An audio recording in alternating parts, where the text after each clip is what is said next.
神國應該係不斷向外拓展，而唔係淨係向內收埋。聖經話天上地下所有的權柄都自給我了，所以你們要去使萬民作我的門徒。咁教會就應該係訓練同差派嘅中心，教會一定要入到社會，聖民一定要走入萬民，天國文化一定要深入滲透到萬民嘅心，而唔係淨係集中起嚟變成一個龐然大物喺大間教堂入邊自我感覺良好。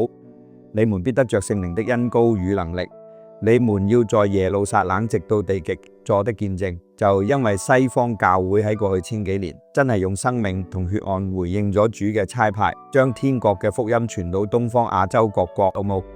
先至令全地嘅人可以從5000年嘅捆綁同壓制入邊得到釋放。過去70年，中國教會更加係歷史以嚟增長得最快嘅教會群體。神大大祝福咗華人教會，華人教會更加要以西方教會做榜樣，成為各地社會嘅祝福。一個影響唔到社會嘅教會，就唔係主所要嘅教會。教會嘅真正功能就係要為呢個彎曲悖謬嘅世界提供出路同答案，成為社會同國家嘅祝福。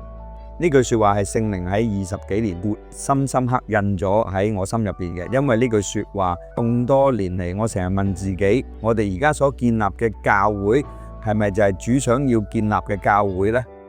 我哋所建立嘅教會係咪已經滿足咗主起初建立教會嘅原意同心意呢？究竟而家華人教會對社會、國家甚至列國帶嚟幾大嘅祝福同正面影響力呢？主教導我哋向天父禱告，願人都尊你嘅名為聖。點解世人卻成日冷秋熱風教會，講就天下無敵，做就無能為力呢？呢個係嘲笑定係提醒？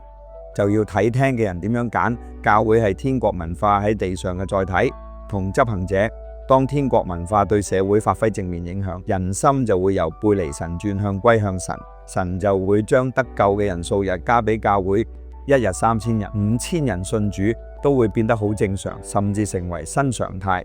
初代教會一出世就釋放咗天國豐厚嘅祝福，帶嚟醫治、趕鬼同釋放，叫被囚嘅人出監獄，被壓制嘅人得自由，被捆綁嘅人得釋放，神蹟奇事日日相隨，彰顯出神偉大嘅能力同榮耀。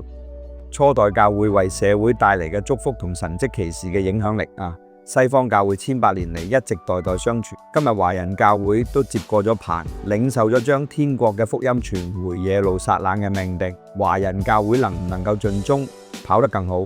職場嘅先鋒能唔能夠成為列國嘅祝福同問題嘅解決者呢？能夠係最終贏喺終點站，就等我哋一齊拭目以待啦。